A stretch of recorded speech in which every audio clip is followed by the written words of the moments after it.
jahat. Iya, tapi di dalam gambar tidak terlihat dia jahat. Itu yang bahaya. Jadi kita berpikir di gambar, bukan di, ya saya kenal dia, bukan. Di gambar itu dia kelihatan jahat nggak? Sekarang saya mau bicara mengenai sinematografi dalam film dokumenter. Sinematografi dipilih oleh sutradara. Memang ada sutradara yang sekalian menjadi sinematografi atau yang dia dari sinematografi menjadi sutradara dalam film dokumenter. Tidak masalah. Itu mungkin lebih efisien karena otak sama ininya akan jalan gitu loh. Seperti kita melangkah, kaki kiri dan kanan akan sinkron gitu loh. Kalau nggak sinkron kita akan jatuh gitu loh. Tetapi ada juga orang yang meng-hire untuk kameramennya dia. Ada juga yang dia menjadi kameramen, sutradara yang menjadi kameramen, dia mencari second unit kameramen lain. Ada juga model kayak gitu. Jadi biasanya sutradara yang memberikan nama ini kepada produsernya, saya mau pakai si A untuk sinematografer saya, dan produser harus menyetujuinya. Karena konsep dari produser adalah bagaimana syuting ini bisa berjalan dengan baik dan selesai sehat dan wa'alfiat gitu loh. Dia bukan hanya memanage uang dan segala macam, bukan. Karena produser bukan yang punya uang, dia cuma memanage uang dan kru agar syuting ini selesai dengan selamat berdasarkan apa yang dikonsepkan di awal bersama sutradaranya. Kalau sutradara maunya A, ya kita harus menyelesaikan A ini sampai tuntas. Jangan tengah jalan produsernya mau berubah ke B. Karena produser bukan yang punya uang. Dia cuma mengelola uang dari funding atau eksekutif produser yang punya uang. Sutradara memang kaki tangannya adalah kameramennya. Kaki kirinya adalah editor. Oke. Skrip itu kalau untuk di film dokumenter itu banyak dibentuk di editing nantinya. Bahkan kalau menurut saya editor itu harus menjadi skrip juga sebenarnya, karena di editing itulah kita merakit sebuah cerita. Kadang-kadang bertolak belakang dengan konsep. Jadi prinsipnya film dokumenter itu adalah seperti itu. Kalau sutradaranya tidak punya calon nama, produser berhak untuk mencarikannya. Dan yang dia kasih itu biasanya lebih dari satu orang. Tinggal sutradaranya mau pilih yang mana. Tentu mereka akan ngomong-ngomong dulu, ngebir-ngebir bareng dulu untuk cari tahu masalah kecocokan. Ini juga yang saya alami ketika saya juga syuting di beberapa negara gitu loh. Untuk second unit saya harus jadi lokal produser saya di negara itu, dia mencarikan kru lokal untuk second unit kamera saya gitu loh. Dan dia memberi calon 3 gitu loh. Calon 3 bervariasi, ada yang perempuan, ada yang orang laki-laki tua, ada yang anak muda. Dia kasih gitu, terus dia kasih tahu juga biodatanya mereka masing-masing, umur segala macam, pernah bikin apa, dia gini. Akhirnya saya lah yang menentukan saya mau yang mana gitu loh, gitu. Dan juga kalau untuk sutradara yang paling penting itu. Kalau untuk yang lain-lainnya silahkan dengan departemen masing-masing. Seperti second unit kamera saya ambil pentolannya, saya pilih. Sisanya untuk kru second unitnya dia, itu dia yang menentukan siapa-siapa aja, silahkan. Yang penting saya pegang kepalanya aja gitu. Dan Saking profesionalnya, jadi saya nggak terlalu banyak ngebrief mereka. Kita cuma ngebir-ngebir aja gitu loh. Bahkan kita ngomong ke hal-hal yang lain yang tidak ada hubungannya sama film. Karena saya percaya dengan kru lokal, karena dia tahu banget dengan lokasi tempat saya syuting. Ya karena dia bertempat tinggal di situ. Saya cuma bilang gini, coba kamu syuting, kota ini sibuk. Orang bekerja dan segala macamnya. Silahkan. Saya mau yang itu, saya bilang kan. Tentu dia tahu di spot-spot mana sudut kota yang setiap pagi orang kerjanya sangat sibuk. Dia pasti tahu spot-spot itu. Dan itu saya serahkan sama dia. Dan ketika malam dia datang, dia playback ke saya. Terus kalau ada ide saya tambahin lagi, coba kamu syuting dari sini deh. Oke, besoknya dia pergi lagi, syuting lagi, besok malamnya cek lagi. Di satu sisi saya syuting ya, di main unitnya gitu lah. Nah, seperti itulah kira-kira hubungan kerja antar tim. Dan banyak juga saya ada juga sutradara yang saya ketemuin, dia kalau untuk selain wawancara dia tidak mau ikut ke lokasi. Yang mendampingi saya cuman asistennya aja, gitu loh. Dan asistennya juga tidak pernah melihat monitor apa, cuman seperti menemani saya aja gitu loh. Seperti ya udah ikut aja gitu kan.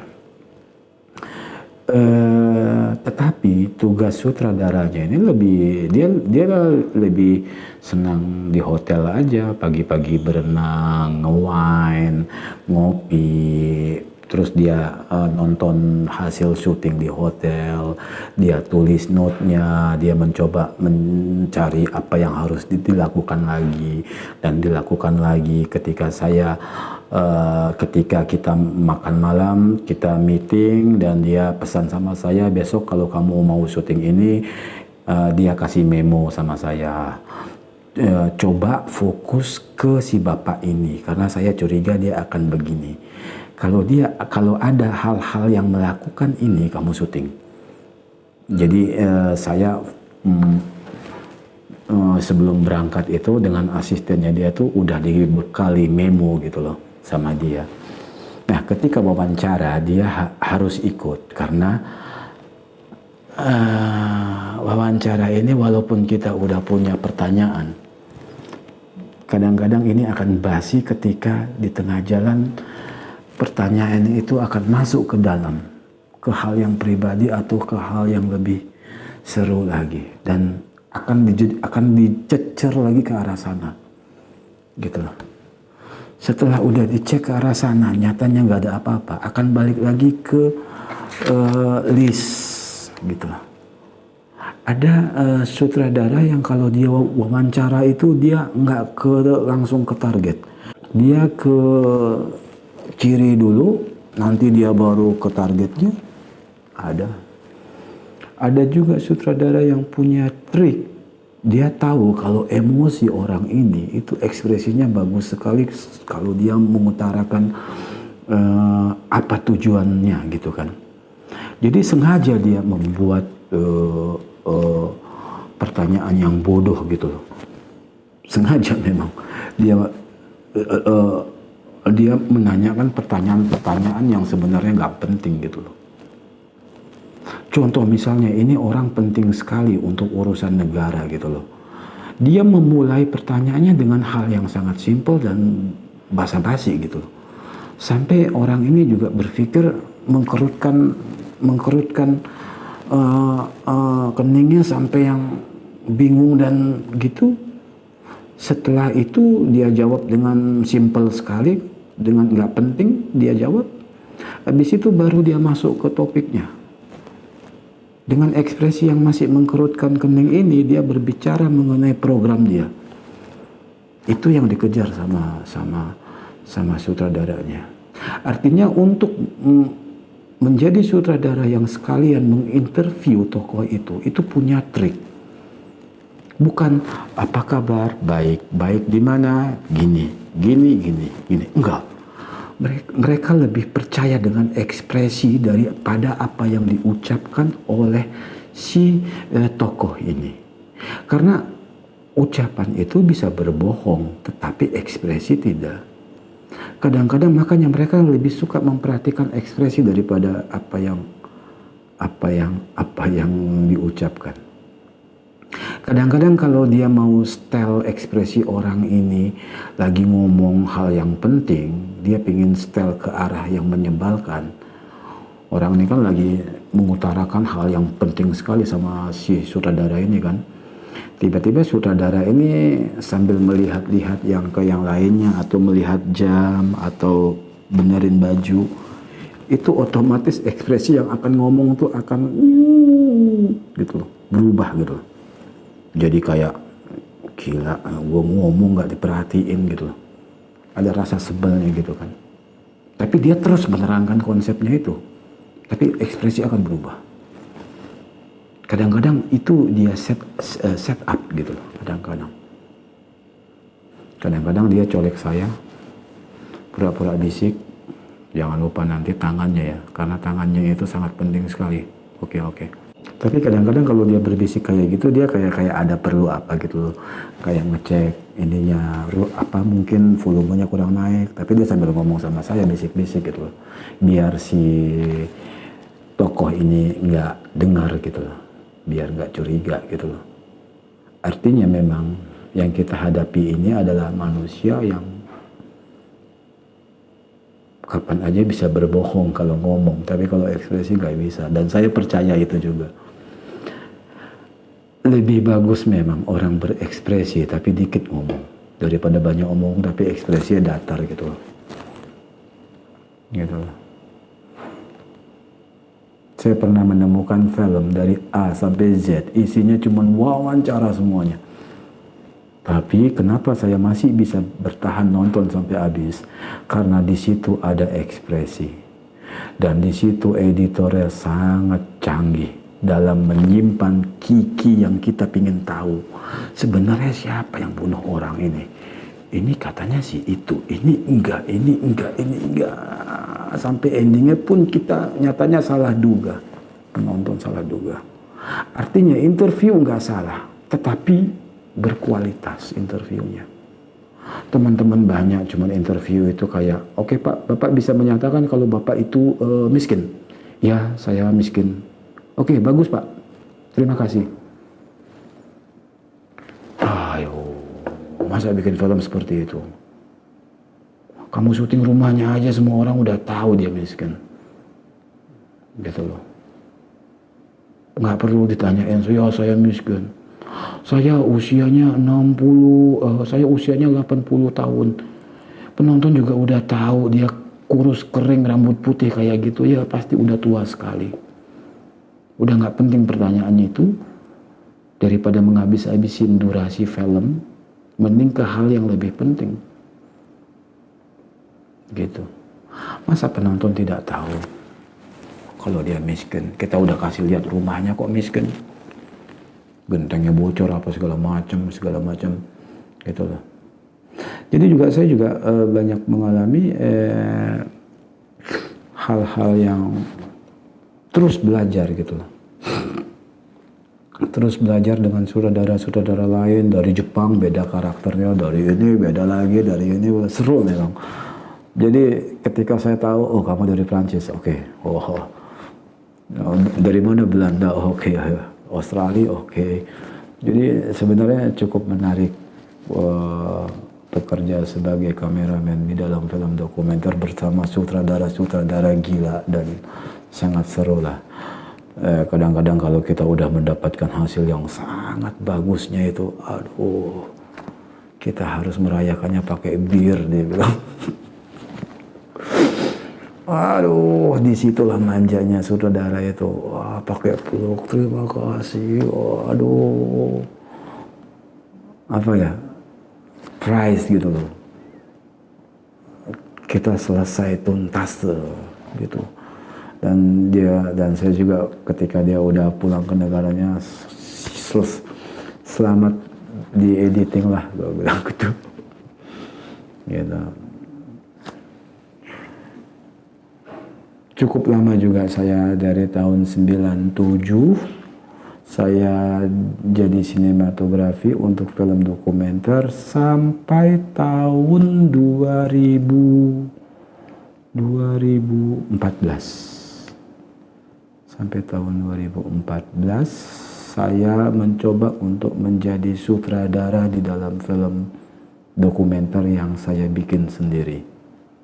Nanti kita berbicara mengenai film yang saya syuting menjadi sutradara sendiri dan menjadi sinematografi juga sendiri. Dan plus beberapa menjadi produser sendiri juga. Tapi kita fokus kepada cara kerja orang sinematografi. Ada hal yang paling penting ketika saya ikut editing Shape of the Moon di Belanda.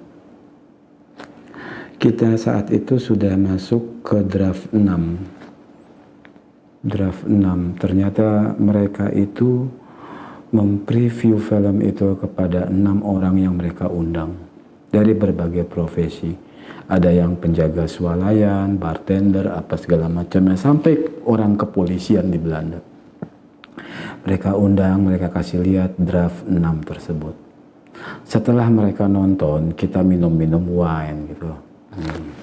Nontonnya di rumah produser waktu itu. Ada kayak ruangan untuk menonton. Kita minum di meja makan, ada taman gitu kan. Disitulah mereka penonton ini ngomong semuanya.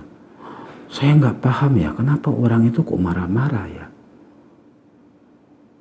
Dan filmmaker tidak boleh ngebantah, tidak boleh ngomong. Dia tulis aja.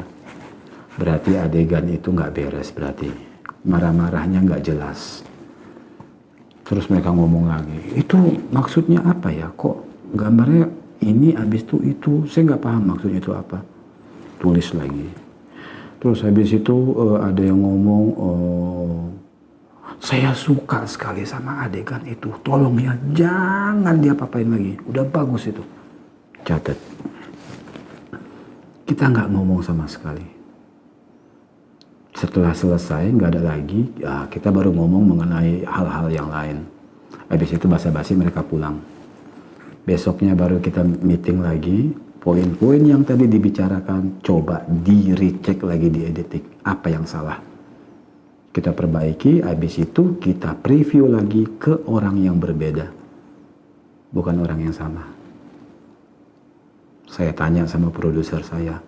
Waktu itu saya lama di sana dan masih belum selesai juga. Sampai kapan ini akan tuntas? Sampai semua penonton yang di preview itu berdiri dan tepuk tangan. Baru kita lock filmnya. Mau itu 100 kali preview, nggak masalah dia bilang. Saya lebih bagus rugi di situ daripada nanti rugi di market, dia bilang. Saya langsung, wow. Bener juga. Lebih bagus dirugi yang cuman sedikit sebenarnya, cuman siapin wine dan segala macamnya, daripada ketika sudah ada di market, ketika film ini launching.